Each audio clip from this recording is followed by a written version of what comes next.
Saudaraku, trending Ishikawa menjadi bahan perbincangan di media sosial X atau Twitter Indonesia pada Selasa 6 Agustus 2024 siang.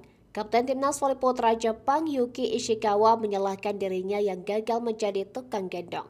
Kejutan terjadi saat tim voli putra Jepang tersingkir pada babak perempat final Olimpiade Paris 2024 setelah takluk 3-2 atas Italia pada Senin 5 Agustus 2024 malam.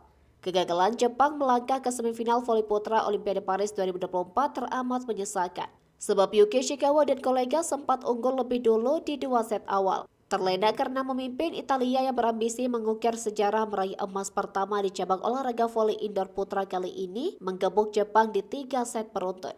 Euforia kegembiraan Italia berbanding kesedihan bagi tim voli putra Jepang asuhan People Blind. Khususnya sang kapten sekaligus hitter andalan tim voli putra Jepang Yuki Ishikawa. Pegawai klub voli Italia, Pegoria ini merasa dirinya gagal menjadi tukang gendong tim. Hal itu disampaikan pasca pertandingan. Diakui sang kapten dirinya bermain dalam tekanan dan rasa frustasi ketika tak kunjung memetik kemenangan atas Italia meski sempat memimpin lebih dulu.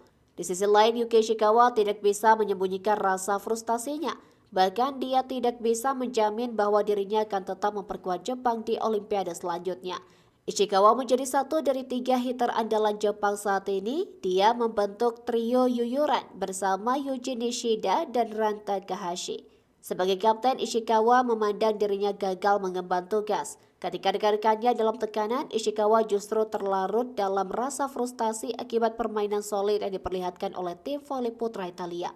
Dari pantauan Tribun News per pukul 12 WIB, Ishikawa menjadi trending Twitter di Indonesia.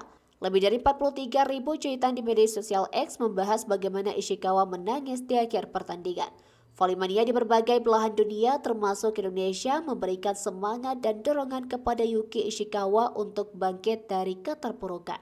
Faktanya, Jepang memang memasang target untuk meraih medali emas pada voli indoor putra Olimpiade Paris 2024. Di sisi lain, itu bisa menjadi kado perpisahan bagi Philip Blind yang menjalani tahun terakhirnya membesut Ishikawa dan kolega. Mengingat mulai musim 2024-2025, Blind menukangi tim Liga Voli Putra Korea.